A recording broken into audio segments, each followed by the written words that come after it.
Eusebio Joaquín fue miembro de la Iglesia Evangélica Cristiana Espiritual, ISE. Francisco Borrego, a quien Eusebio reconocía como padre en la fe, fue su pastor hasta que éste verificó que Eusebio se había convertido en el líder de una secta, a la que habría que combatir. El libro, Hechos del Apóstol Aarón Joaquín, lo confirma, ya que relata que el año de 1925 Eusebio Joaquín y su esposa se bautizaron en dicha iglesia cuyo pastor era Francisco Borrego, quien confirmó que el nombre de la organización religiosa era Iglesia Cristiana Espiritual. Es de recordar que, en el pentecostalismo de aquellos tiempos, era costumbre cambiarse el nombre, pagano, por uno bíblico al bautizarse. De hecho, el verdadero nombre de Saulo y Silas, los famosos pseudo-profetas que conociera Eusebio en su nueva fe, eran Antonio Muñoz y Francisco Flores respectivamente. Uno de ellos le bautizó y le cambió su nombre por Aarón conforme a esta costumbre. Las dos iglesias unicitarias más importantes de México, la Iglesia Apostólica de la Fe en Cristo Jesús, IAFCJ, y la Iglesia Evangélica Cristiana Espiritual, ISE, dan testimonio de ello. Más importante aún es que, según la creencia de los dones como la glosolalia, Eusebio recibió la promesa del Espíritu Santo en la misma ISE, según la misma historia oficial de LLDM. Lo que no narra la historia de LLDM es que Eusebio Joaquín fue miembro de la ISE. Veamos la historia de la ISE, página 353 en adelante. A solo un mes de fallecido, el hermano Joseph Stewart llegó a la ciudad de Guadalajara, Jalisco, Eusebio Joaquín con el propósito de sembrar la semilla del Evangelio. Le bastaron 4 años para levantar una congregación de 90 miembros, pues, quien venía de la región lagunera, de aspecto sencillo, tenía aptitudes de buen orador, y para 1931, ya Guadalajara tenía Iglesia Evangélica Cristiana Espiritual. Lamentablemente, cuando creció en número, desconoció la dirección del Consejo de la Fe Apostólica, que era el organismo que agrupaba las iglesias del bautismo en el nombre de Jesucristo, en México. Cisma en Guadalajara, Jalisco. 15 y 16 de octubre de 1936. Libro de Acta, número 1, Acta 6. Respecto a lo acontecido en la ciudad de Guadalajara, Jalisco. Los días 15 y 16 de octubre de 1936, es conveniente hacer una relación de lo sucedido en la ciudad de Torreón, Coahuila, en agosto de 1931. Los días 15 al 18 se celebraba la convención de la Iglesia Evangélica Cristiana Espiritual, a la cual Eusebio Joaquín asistió. El hermano David Albacé dice que él lo invitó a que fuera a hospedarse, a Gómez Palacio, a su casa, lo que aceptó Eusebio. Allí, el hermano David tuvo la oportunidad de platicar con él. En la convención los ministros lo recibieron a Eusebio Joaquín, y en particular, la representación general sostuvo pláticas con él, aún desde antes de iniciar los trabajos formales de la sexta convención, y dio a conocer a Eusebio Joaquín ante el Consejo General su disposición de incorporar la Iglesia de Guadalajara al Consejo Mexicano de la Fe Apostólica. Durante su participación en los trabajos de convención expuso sus inquietudes doctrinales, y recibió el consejo de la Asamblea de Ministros, que le impartió para salud de los recién incorporados. En esa ocasión rindió un informe estadístico que fue el siguiente: bautismo 106, nacimientos 10, matrimonios 3, expulsados 16, niños 50, adultos 90. También presentó la necesidad de ordenar a 2 elementos al ministerio, y fueron Jesús Chávez y Rodolfo Garibay, lo cual se autorizó por los asambleístas. En el aspecto doctrinal, Eusebio hizo la pregunta de que si es lícito hacer uso de instrumentos, músicos en el desarrollo del culto, y la asamblea le contestó que sí era lícito, aunque debería preferirse el piano y el órgano. Al terminar la convención este hombre fue despedido, con francas manifestaciones de fraternidad cristiana, y él lleno de gozo hizo su regreso a su base y se dedicó a proseguir el trabajo de la predicación del Evangelio en la Perla Tapatía. Al paso del tiempo, se empezó a hacer menos la comunicación entre él y la representación del Consejo Apostólico, por lo que se creyó necesario hacerle una visita, siendo comisionado para tal acto el hermano Francisco Borrego Martínez. Este, hizo su viaje a la ciudad de Guadalajara acompañado del hermano Guadalupe Botello, y otro hermano que tenía familiares en Huentitán, Jalisco. Se dieron a la tarea de buscar el domicilio de Eusebio Joaquín, encontrándolo el 15 del mes señalado al principio de este artículo. Sobre el encuentro, y cómo se desarrollaron los acontecimientos los días 15 y 16 de octubre de 1936, transcribiremos la información que Francisco Borrego entregó a la Convención General de Ministros, y que se constituye como acta de excomunión no solo del ministro, sino de todos los miembros de la Iglesia de Guadalajara, hallándonos a 2 días y medio de camino a Guadalajara. Y teniendo desde antes la idea de ir a dicho lugar a cerciorarnos de la iglesia evangélica cristiana que se creía había en ese lugar, emprendimos el viaje llevando con nosotros a nuestro hermano Marcos, el cual se nos incorporó en San Andrés. Salimos de Juchipila y a petición de nuestra hermana Secundina visitamos una familia que estaba en un rancho a orillas del camino, habiendo ido ella personalmente con nosotros. Pasamos allí la noche, evangelizando la familia aludida, la cual recibió el evangelio con buen ánimo. Partimos otro día rogándonos la familia que en nuestro regreso les volviéramos a visitar. Después de 2 días y medio de camino, pisamos el perímetro de la ciudad de Guadalajara, llegamos a una villita que se llama Huentitán, porque allí era propio para asistir a las bestias. De esta villa a Guadalajara, hay aproximadamente 1 legua. Llegamos a casa de un tío del hermano Marcos, el cual se nos mostró benévolo humanamente, nos hospedó con buen ánimo, habiéndole evangelizado, solo aprobó que estaba bueno lo que predicamos pero que era rematado romanista. Habiéndose reservado a discutir. Habiendo dejado al hermano Marcos al cuidado de las bestias, nos internamos en la ciudad para buscar la casa del hermano Eusebio Joaquín, según los datos que llevábamos, pero como es un pueblo muy grande, no es fácil dar luego con un domicilio. Por fin encontramos el domicilio, pero ya no vivía ahí Eusebio. Al mismo tiempo se nos informó dónde vivía, y al otro día dimos con la casa. Está en una colonia nueva como a legua y media del centro del pueblo.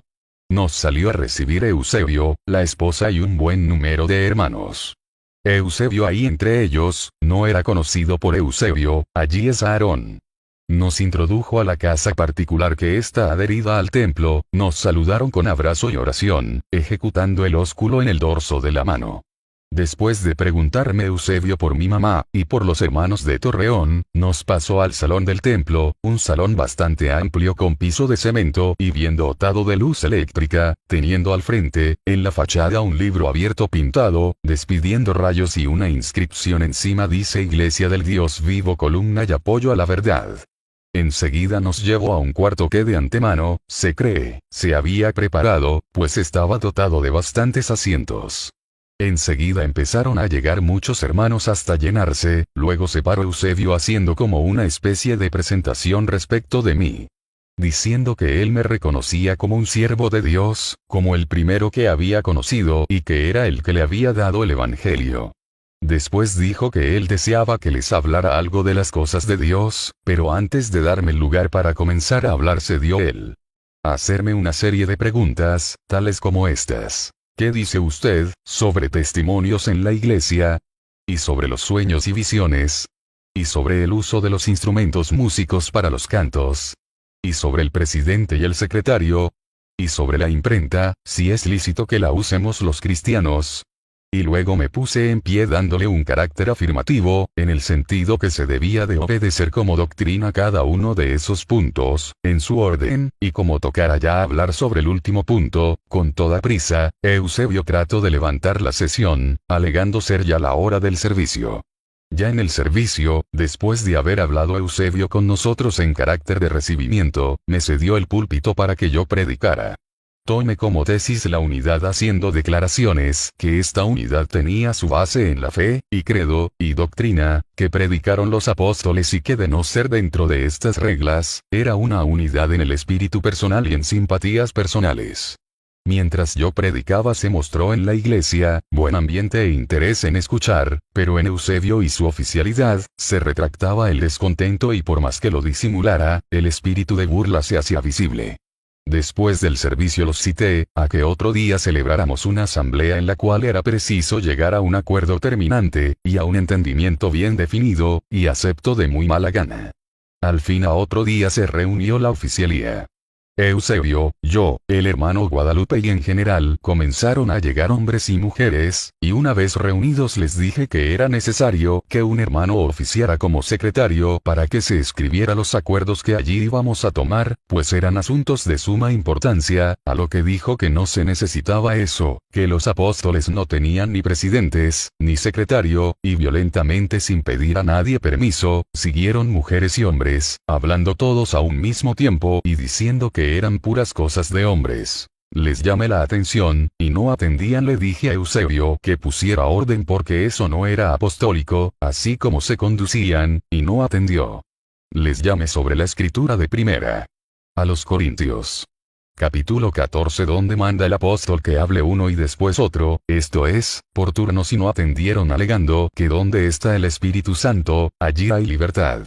Y luego la tomó Eusebio dirigiéndose a la congregación, diciendo que eso de usar instrumentos músicos para cantar, que eso era un error, que los apóstoles no hicieron eso, que eso de usar la imprenta para escribir, que eso era otro error, que los apóstoles no hicieran eso, que la letra mata más el espíritu vivifica, ya tenemos el espíritu nos enseña, así que no necesitamos imprenta. El que Dios habla por sueños, y visiones, y revelaciones, es doctrina de Dios.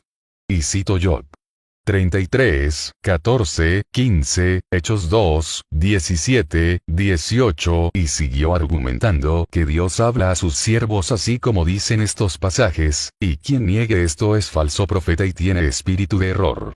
También dijo que toda persona que no haya recibido el bautismo del Espíritu Santo, habiendo hablado en lengua extraña, esa persona, aunque se haya arrepentido y sido bautizado y viva sanamente apartada de todo mal, esta persona no está justificada, no está salva, está muerta y bajo condenación. Sin recibir el bautismo aludido, es irremisiblemente perdida la tal persona.